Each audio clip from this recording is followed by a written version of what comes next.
Assalamualaikum warahmatullahi wabarakatuh. Halo anak-anak, apa kabarnya hari ini?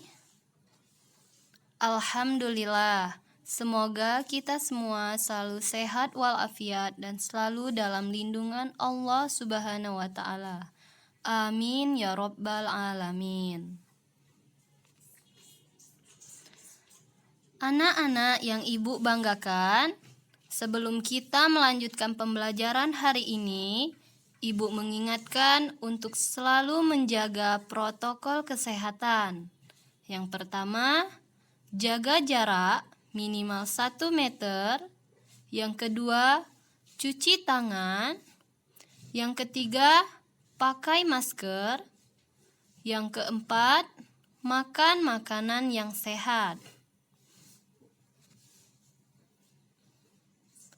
Baik anak-anak, sebelum kita memulai pembelajaran hari ini, mari kita bersama-sama melafalkan lafaz basmalah.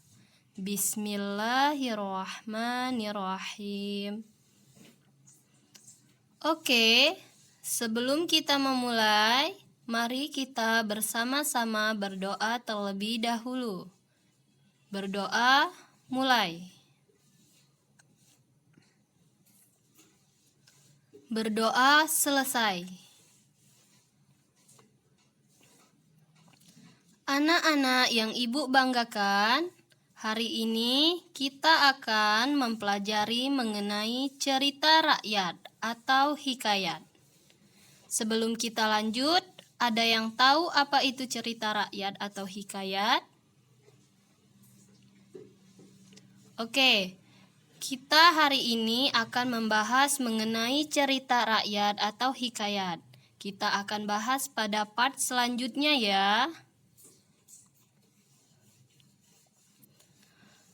Baik anak-anak, tujuan pembelajaran kita hari ini yang pertama, menjelaskan pengertian cerita rakyat atau hikayat, struktur-struktur cerita rakyat atau hikayat, dan ciri-ciri cerita rakyat atau hikayat.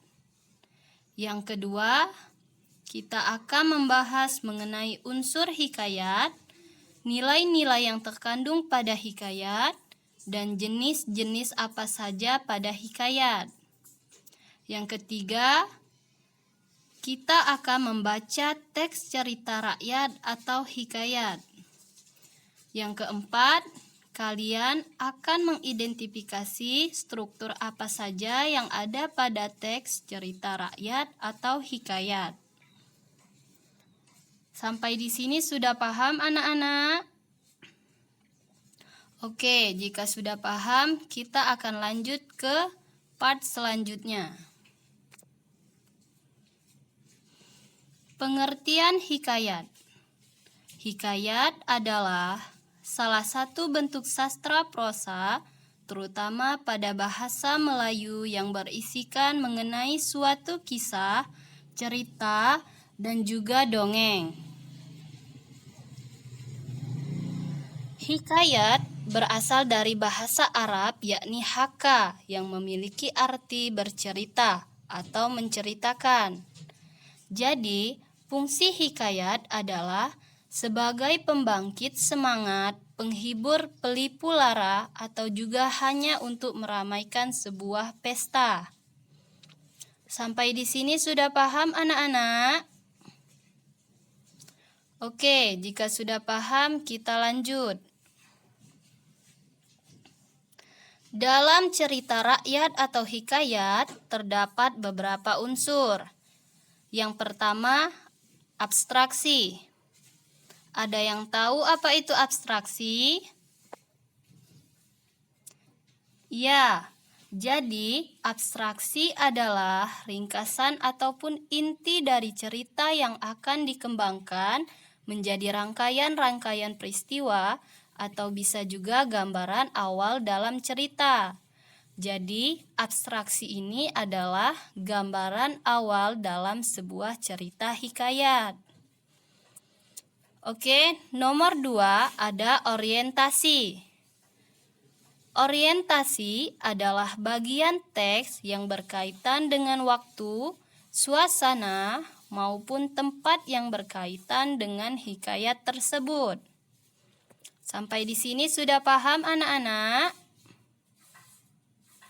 Jika sudah paham, kita lanjut ke nomor 3. Ketiga, ada komplikasi. Di dalam komplikasi ini, biasanya berisi urutan kejadian-kejadian yang dihubungkan secara sebab dan akibat. Pada bagian ini, kita bisa mendapatkan karakter ataupun watak dari tokoh cerita sebab kerumitan mulai bermunculan.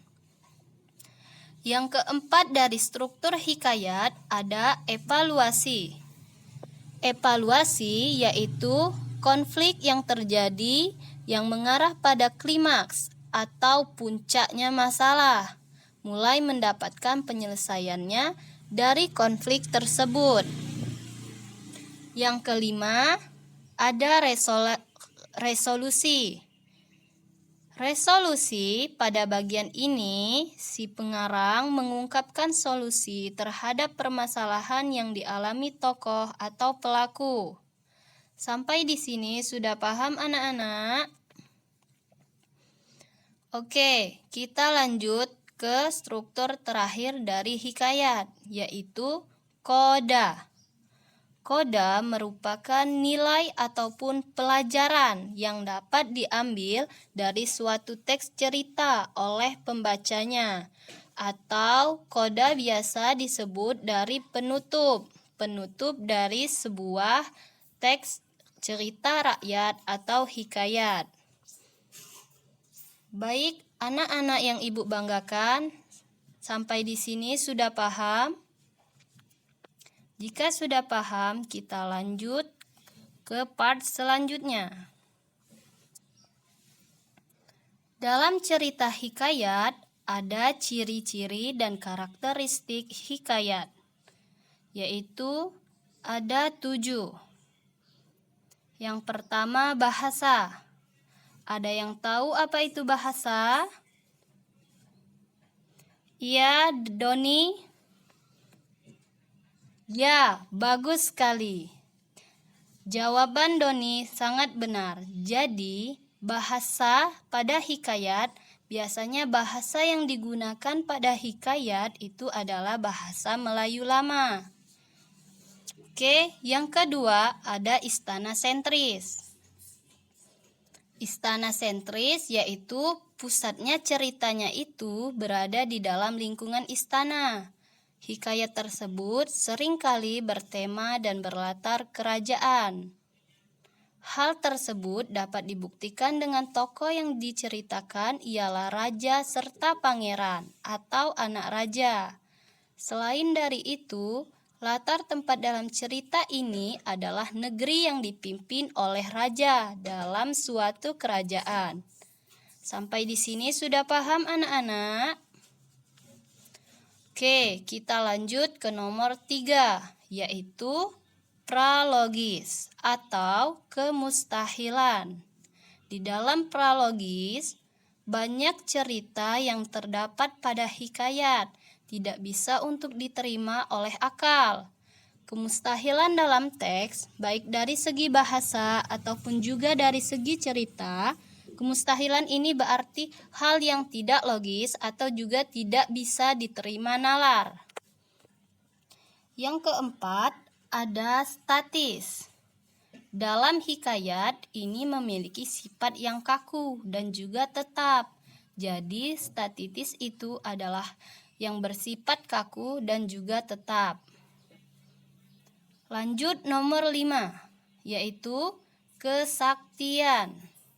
Ada yang tahu apa itu kesaktian? Iya, kesaktian yaitu seringkali kita dapat menemukan kesaktian pada para tokoh dalam hikayat. Contohnya seperti Syah Peri mengalahkan Garuda yang mampu untuk merusak sebuah kerajaan. Raksasa memberi sarung kesaktian untuk dapat mengubah wujud serta kuda hijau. Yang keenam, ada anonim. Anonim berarti tidak diketahui dengan secara jelas nama pencerita atau pengarang. Hal tersebut disebabkan karena cerita yang disampaikan itu secara lisan, artinya tidak jelas siapa yang membuat atau mengarang hikayat tersebut. Jadi, anonim yaitu tidak diketahui nama si pengarang dari hikayat tersebut. Yang terakhir ada arkais. Dalam hikayat menggunakan kata arkais, bahasa yang digunakan pada masa lampau, jarang dipakai atau tidak lazim digunakan dalam komunikasi pada masa kini. Contohnya, hatta, maka, titah, upeti, bejana, syahdan, serta juga sebermula.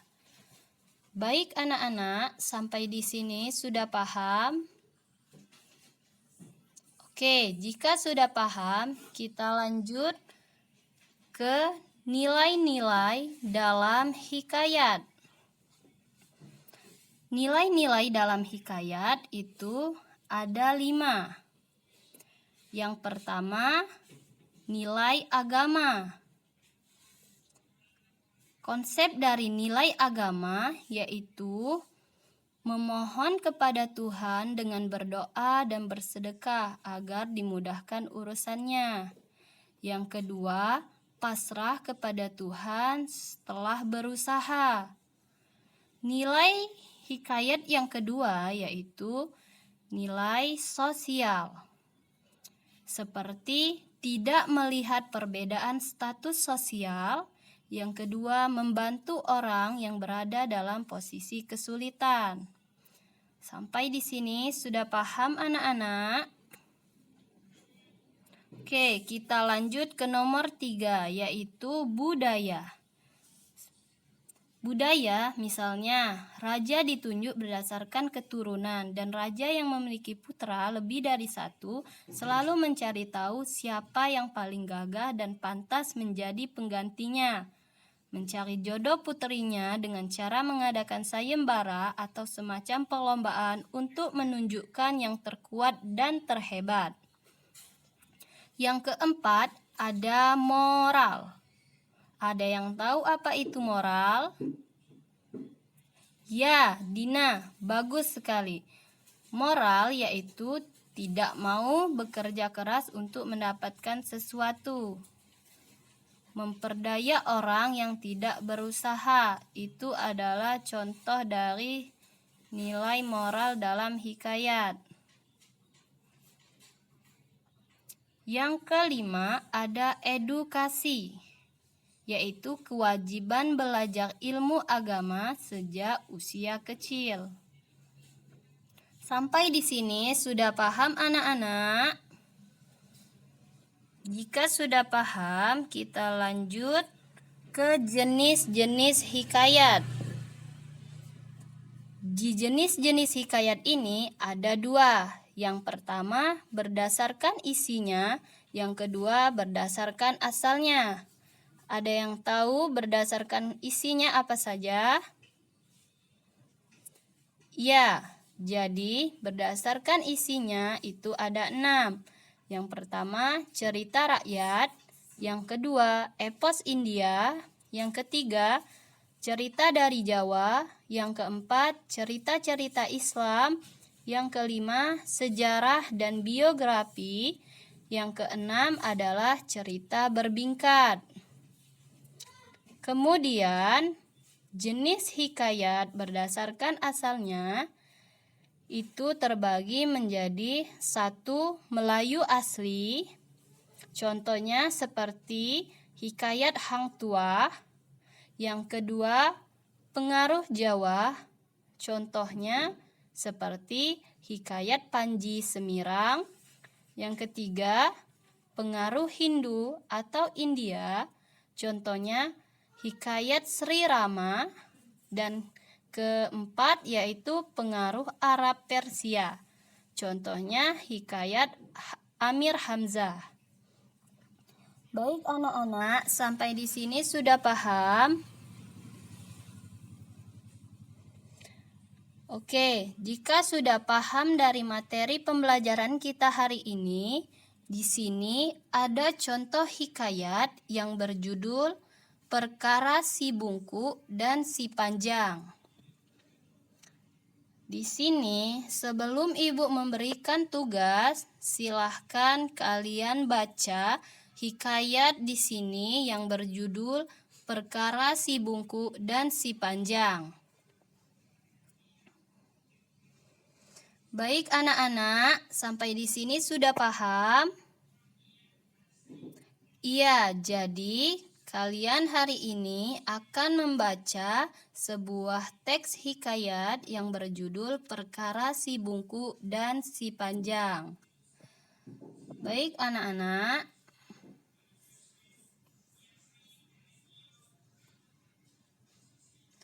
hari ini ibu akan memberikan kalian tugas. Yang pertama, bacalah teks cerita hikayat di atas yang berjudul Perkara Si Bungku dan Si Panjang.